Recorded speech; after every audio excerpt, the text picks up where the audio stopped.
দুর্দশার জন্য তিনটা কারণে একটা বড় কারণ হচ্ছে যে ল্যাক অফ পাবলিক কমিউনিকেশন, অর্থাৎ আমরা চিকিৎসকরা পাবলিকের সাথে কমিউনিকেট করি না। আমাদের কষ্ট, দুঃখ, আনন্দ, বেদনা, ভালো লাগা আপনারা যদি এটা না জানেন তাহলে তো আপনারা তো আমাদেরকে যে টাইটেল দেন বা যে কষ্ট দেন সেটা তো দিবেন, কেন আপনারা তো জানেন না যে আমি কী কষ্টে আছি।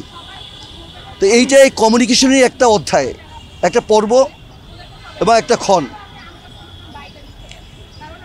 আপনারা যে স্পেসিফিক প্রশ্নটা করেছেন যে সিনিয়র চিকিৎসকরা কেন আসে না, আমি তো সিনিয়র চিকিৎসক, আমি কয়েকবার রিটায়ারমেন্টে গেছি, সেনাবাহিনীতে চাকরি করছি, চাকরি ছেড়ে আসছি, ইনস্টিটিউট অফ মেন্টাল হেলথে চাকরি করছি, সেটা ছেড়ে দিয়েছি, 8 দিনে চাকরি করেছি, মুন্নুতে চাকরি করেছি, এখন আরেক জায়গায় চাকরি করি।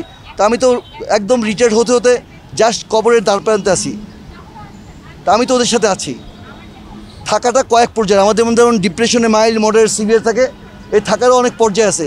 আমি একদম গ্রাউন্ড লেভেলে আসছি, একদম ওদের শিক্ষার্থীদের মতো ওদের সাথে কাঁধে কাঁধ লিগিয়ে আমি কথা বলছি। কিন্তু অনেক সিনিয়র আছে যারা ওদেরকে বুদ্ধি পরামর্শ দিয়েছে, তোমরা এইভাবে যাও, এইভাবে আগাও, স্বাস্থ্য মন্ত্রণালয়ে স্মারক দাও, ভিসির কাছে যাও, এবং বিভিন্ন সিনিয়ররা বিভিন্ন বুদ্ধি পরামর্শ দিয়েছেন।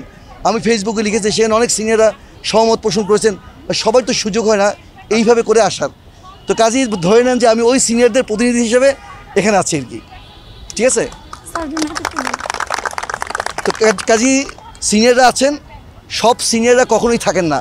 আপনারা দেশের সার্বিক অবস্থা জানেন যে এই মুহূর্তে সবাই জঙ্গলে লুকিয়ে আছে, গর্তের মধ্যে লুকিয়ে আছে। এই মুহূর্তে মাথা উঁচু করলেই বিভিন্ন ধরনের ফায়ার হতে পারে। এই ভয়ে আসলে কোনোই ভয় নাই। আমি আসছি কি, আমার ভয় কিসের বলেন? আমার হারানোর কী আছে? আমার পুরোটাই প্রাপ্তি। এই যে ওরা যে আমাকে রেসপেক্ট করে, শ্রদ্ধা করে, আমি আসছি, কথা বলতে দিছে, এটাই তো প্রাপ্তি মানুষের।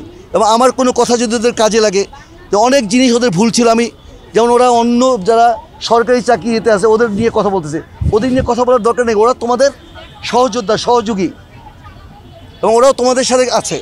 ধরে নেবা যে ওরা আছে, ধরে নেবা যারা উপজেলায় কাজ করতেছে ওরা আছে।